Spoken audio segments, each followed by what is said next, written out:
The reboot, Pretty Little Liars Original Sin, is out at the moment and I've been watching it.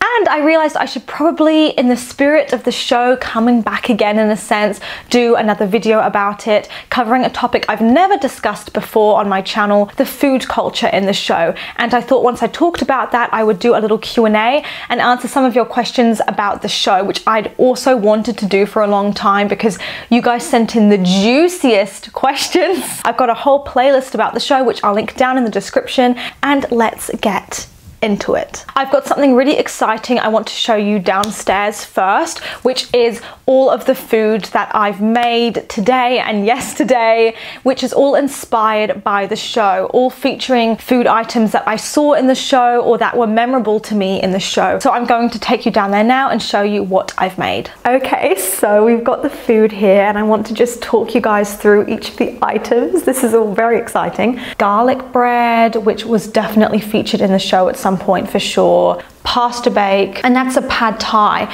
I don't know if you remember, but I think it was in season 2, the girls are ordering Chinese takeaway and it arrives, instead of getting noodles, they had their bags filled with like worms and dirt, and it was horrible. And then we've got blueberry pie and pecan pie. So in the show, pie was often featured when it came to Ezra and Arya. I think they just really liked pie and they would make it a lot. And with the blueberry pie in particular, I wanted it to be boysenberry pie, but I didn't know where to get boysenberries. In season 4, they find Alison's old journal entries and she's writing about this guy that she was dating who all the girls think were suspicious, him drinking beer and eating boysenberry pie. And then later, Spencer meets up with Ezra near Hollis and she sees that he's eating the pie and she realizes that he was the guy Alison was dating. And I remember they zoomed in on the pie, so it was a very important moment. The girls realized that Ezra had not only preyed on Arya, but also on Alison when she was younger. So the pie was always very memorable to me. And finally, we've got chocolate chip cookies. A is locked up with her mum, Mary Drake, and they're forced to reenact this tea party by Mona wearing little dresses, and they've got little sandwiches and chocolate chip cookies and tea. So I remembered that as well. If you want to make any of this stuff yourself at home so you can have a Pretty Little Liars themed party or something, then I'll link the recipe down in the description. Everything here is vegan because I'm vegan. So I'm gonna go back upstairs and talk to you guys about the food culture in the show and answer your questions for the Q&A and everything like that. Food was most relevant in Hannah's storyline for sure, but other than that, the show does stigmatize food in a lot of ways or neglect it as if it's not important. And food is often presented with a sense of danger or the girls actually rejecting and ignoring their food or feeling unsafe around their food for whatever reason, because maybe A was leaving threatening messages in it. Almost every character has some kind of scene related to food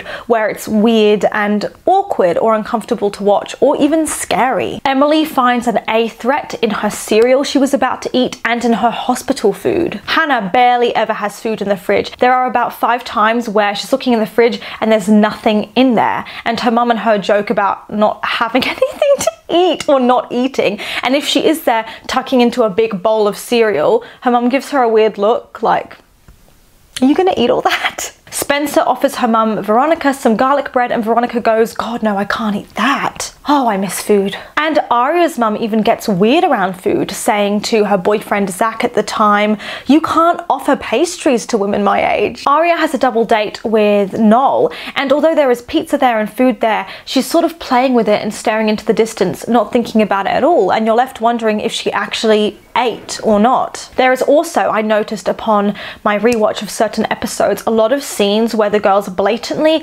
reject food as a way of showing that they're angry at their parents or rejecting something their parents offered to them. But then you think, wait, if you're doing that, you're not actually eating at all. Like, I think Veronica and Spencer were having an argument and Veronica said, here's a muffin for you or something, and Spencer walked away with it and then threw it in the trash and walked off, and I was left wondering, well, does that mean you're missing breakfast? I'm assuming, but then when are you going to eat again? Because I didn't see her eating the rest of the episode. Hannah feels abandoned by her dad Tom because she has a lot of issues with him and their relationship, and he brought her takeaway as a peace offering, but the minute he left she threw it in the trash, which A, deeply bothers me. I hate in movies where they waste food.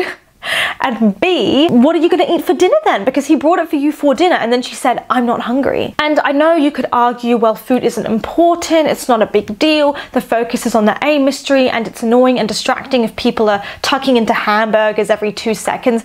And I do get that. I don't think food needs to be featured constantly. But what's interesting with this show is that when it is there, it's treated weirdly. Because I remember watching the show The End of the Fucking World, which is actually really amazing. It's very underrated on Netflix. Food had such an important role in the show because I noticed that the main girl, I think her name's Alicia, she was always talking about how much she loved food and loved eating. And then in season 2, when she's depressed and has PTSD, you just don't see her eating. And at one point she throws her takeaway on the ground and doesn't eat it, or they go out to dinner and she says she's not hungry. And the show wasn't making it super obvious, and that's what I loved about this show, is they were being very subtle with it. And I can guarantee you wouldn't have noticed it the first time around if you weren't paying attention, because I only noticed it upon my rewatch and I didn't notice it the first time. But so many subtle ways that you can see her mental health and her personality represented through her eating food, or the lack of it. In the show You, Joe's girlfriend Love really likes cooking, but then she bakes when she's stressed and anxious, like pastries and muffins and things. And in season, I think 3, when she is feeling really stressed with her relationship, she opens up an entire bakery, which is so ironic because it highlights how anxious she is. Whereas in Pretty Little Lies, they just don't really play with symbolism and food in the same way, which is a shame because there is so much you can do with that. Like I said, food is represented the most through Hannah's character, especially involving her mum and how she seduces men through her food. There's a really interesting website called Read, Watch, Eat, and I'll link it in the description, but Hannah's mum seduces guys through food. Like, she never has stuff in the fridge, but whenever she was trying to seduce Detective Wilden and he came over, the fridge was full and she was actually cooking for him. She made breakfast for him and she cooked farewell fillets for Hannah's dad, who she liked. And Mrs. Marin uses food as part of her seduction process because food obviously is symbolic and correlates to sex. Often when there is no man in her life, she's not eating food, just coffee. And when there is a man in her life, suddenly food has appeared. And the same thing applies to Hannah. We know she had an ED at the beginning of the show. At the same time, she was struggling a lot with her relationship with her boyfriend. It was at the same time that she was trying to coerce Sean into sleeping with her and he wasn't doing it, and it was making her feel insecure and rejected. And what's funny is that I noticed Hannah's issues with food died way down around the same time she was in a happy, healthy relationship with Caleb. And so she could indulge in food and relationships in a good way. So yeah, those are my thoughts on food in the show, which I think is actually so fascinating. I can't believe I never mentioned it before in my other deep dives about the show. It's actually crazy. But now I just wanted to answer some of your guys' questions because I asked you to send them in. So the first question said, what are the best and worst episodes of Pretty Little Liars? Now, it's hard for me to think of everything off the top of my head, but I think in terms of the best episodes, I really loved the ones where Ali returned to Rosewood after her disappearance, like the episode Miss Me, and the girls were trying to figure out if her intentions were good or not. Like, all those episodes I really enjoyed. The Dollhouse ones, and the episode Moments Later after Hannah is hit by a car, I really enjoyed. And the pilot episode too, I thought was really good because they set up so much intrigue. The worst episodes could probably range from anything in season 7 and the finale, obviously. The next one says, who is your favorite and who is your least favorite liar? P.S. I love you. I love you too. I'd say my favorite liar must be I would say Hannah, but I just felt like she got really annoying and shouty towards the end of the show, and I just I don't know, even though I really loved her in the beginning. Definitely not Aria. I'd say my favorite must be Spencer, and then my least favorite, I hate to say it, but probably Emily because of her storylines. The next one says, what is your opinion on Mona, as in her character and personality and in relation with the liars? I love Mona, and I felt that way for a lot of the show, but after a while it was as if they didn't actually know what to do with her, and that was a huge problem. It's like they weren't fully sure whether they could make her good or evil, and they couldn't commit to it, so they could just make her bad whenever it served the plot and then make her help the girls when they actually needed help. So I didn't really like that. She wasn't very character driven. It's more she is here to serve the plot, and they kept flopping back and forth even in the finale between making her a friend to the liars and then making her an enemy who hit Spencer over the head, and I was like, what? Who would you have wanted to be the final A? You'll have to go and watch my Who Should Have Been AD video, but I think Aria and Allison. If you're confused as to why, watch my video. I go into details. It will be good. They should have put me on the show as a writer, man. I could have fixed it. Come on, guys. Or just Allison. I would have been happy with that. I think I could have learned to be fine with it not being Aria. If they explained Aria's weird behavior, then okay. Do you agree that choosing Aria as the main character was wrong, looking at how mean she is? Aria had flaws for sure, but I do think that as a main character she worked, except towards the end, like from season 4 onwards, that's when she definitely started to get meaner. But my biggest problem with Aria was never her mean streak. I think she could still absolutely work as the main character. It was her thing with Ezra. Like, she's a terrible main character if I can't even root for her relationship. Seriously. The next one says, who is your favorite character? It would have been Allison if she'd stayed mean the whole way through, 100%. But since she didn't and they botched her, I also thought Aria's mum Ella was always so cute throughout the whole series. I genuinely loved her. The next one says, who's your favorite character on the PLL spin-off? Do you like the new PLL spin-off? I found it refreshing and better than I thought it would be. Okay, I am going to do a whole deep dive into Pretty Little Lies Original Sin, which I'm sure you're referring to. My favorite character so far would probably have to be... I don't have one. I don't have one. I don't like it. I think it's so bad. I'm not going to get into too many details now because I want to be able to explain why. I mean, it is refreshing, sure, and I love that they went with the whole more slasher horror vibe, because Pretty Little Lies as a show had a very dark concept, but often they weren't really okay to commit to it actually being scary, and they never really went there. So I love that this show embraced it, having jump scares and being creepy, but the problem is it's so trashy. It reminds me of like Fate the Winx Saga, or one of those really lame adaptions that, like, oh god, I just don't like it. I'm sorry. Next one, which liar are you most like? Which liar would you most want to be? Who I want to be is different from who I actually am. I don't know. What do you guys think? I'd say I'm the most like Aria when she's not being annoying. Unfortunately though, if I'm really honest, I'd probably be the most like Allison in like season 7 of the show, when she's gone into her suburban housewife mode and she's crying about how difficult her life is and terrified of A attacking her the whole time. No, actually I'm not. I'm quite a lot like Emily, but the thing is I'm less shy than Emily, and Aria's sort of quirkiness, her creativeness and her intensity, her passion, I've got that, but I can see myself in all the girls in a sense. The next one says, who was your favorite couple on the show? I loved Hannah and Caleb, haha. Yeah, I thought Hannah and Caleb were definitely the healthiest couple overall, even though they had their moments. I think Aria and Noel would have been amazing together if he wasn't a douchebag and if he was more like he was in the books. This one cracked me up when I read it. Which guy character gave you the biggest ick?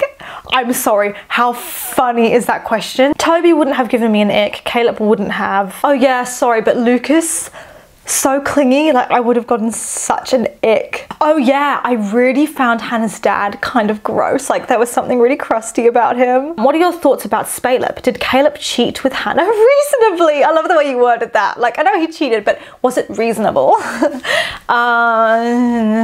No. If he was going to get back with Hannah, he should have processed those feelings and talked to Spencer about it if he realized he still loved her. Like, I didn't think the situation actually justified it, and considering his age, his lack of self-control is a bit lame. Which character would you love to be besties in real life with? That is such a good question. Maybe Hannah, because we can go shopping together and buy clothes and stuff, and it'll be really fun. Which liar made the biggest mess overall? Towards the end of the show, if ever something went wrong, it was because they made Hannah do something spontaneous and dumb, so probably her. What would you do if you have a chance to fix the plot holes in the show? Baby girl, we'll be here all day if I'm listing off every single plot hole. There were so many, but that whole Bethany Young thing was a mess. I would have fixed that for sure, because that just didn't make sense. And also there were a lot of plot holes involving Allison's disappearance. Who do you believe would have made an endgame couple? It can be any characters. Like I said, Noel and Aria, if he was made into a better guy and not the douchified version, I think they could have been really, really good. Hannah and Caleb I would have chosen to be together regardless, because I genuinely feel like they just worked. I forgot that Jason was part of the NAT club, so I definitely actually wouldn't want him with Aria in retrospect. That could have been really weird, but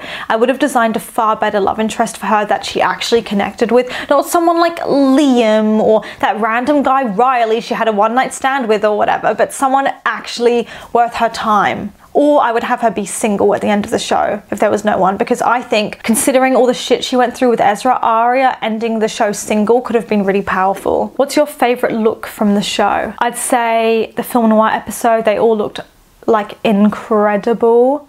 And I also loved Hannah's Marilyn Monroe look in the Halloween Train episode. Next one, if you're watching PLL Original Sin, who do you think is A? I think... I'm thinking it's one of the parents, maybe. One of the teachers of the parents, like one of the adults, because that would be really, really funny. Or one of the boyfriends, but they're all the same to me. They all have the same personality, so I don't know. What would be the ideal ending of PLL for you? Okay, first of all, a banging finale where we actually got the answers we wanted, plot holes wrapped up, like stuff involving the NAT club should have been somehow brought into the finale, I think. Like there should have been loose ends tied up, and one wedding, but I wouldn't have everything wrapped up too neatly. Like we get to see his wedding and her wedding and this and that. It would have been too much, but I definitely would have given Toby and Spencer time to actually come back together as a couple, because I really like them together. So I would have made that happen, because they sort of alluded to it, but I really don't think that was good enough, and I wanted to see an actual kiss or something happen at the end. So I would have done that too, for sure. What was the best storyline in your opinion? That Ezra had been lying to her and using her for a book, and that he'd been dating Alicent and never told her about it. I found that so freaking scary, and I wish that they'd committed to Ezra being a bad guy. And someone commented this on my YouTube recently, and I agree so much. Shipping culture needs to stop in movies and shows where the writers get really influenced by the fan reactions to who's dating who, and then it takes away from writing the story effectively, because everyone wanted Arya and Ezra together, so they didn't commit to him being A. Everyone wanted Alicent and Emily to be endgame, so they didn't commit to Alicent being a bad guy. Everyone loved Toby and Spencer, so they couldn't commit to Toby actually being evil. And that annoys me so much. It reduces your storytelling abilities when you keep ruling out characters as options, you know? It's really bad. So I loved the storyline where, for once, they committed to Ezra actually being a bit more on the creepy side, and I wish they'd stayed with that. That was such a good storyline. And I loved the storylines, like I said, where Alicent comes back to Rosewood and the girls don't know if they can trust her or not, because I thought it was so good. And also when Spencer went a bit off the rails in season 3, I found that storyline really interesting. And another question says, who would you have preferred the lies ended up with in terms of partners, if anyone? I think if anyone should have been single, it would have been nice actually, maybe if one of the girls was single at the end. Maybe Arya, because she just needs to actually find herself, and a lot of the show was her thinking she was older than she was and stuff, and maybe just letting her chill and be alone for a while and getting back the time she lost would have been cool. Definitely Hannah and Caleb, Toby and Spencer could have been good, but if they wanted to make one of the guys A or a bad guy, I wouldn't have had a problem with that. I think it could have worked well. Emily needed a whole new love interest introduced who was better, to be honest, because none of them actually worked for me. And the final question says, if you could have seen a closer friendship between any of the liars, who would it be? I saw quite a few bonding moments between Hannah and Arya, which was really sweet, where they were being good friends to each other, but there were equally points where Arya was shaming her friends over stuff, or slut shaming Hannah, or things like that, where they weren't really being friends. So I would have cut those bits out because it was a bit weird, but I definitely would have liked to see more of an alliance form between Mona and Spencer, because of the fact that they're such similar people and they're kind of mirrors to each other. It would have been really interesting to see that develop. I think though Spencer and Hannah were quite underdeveloped in terms of their friendship, so I would have worked on that a bit more. But yeah, those are the questions answered. So thank you so much for watching this video, and stay tuned for my review of the reboot. I hope you've had fun, as much fun as I've had,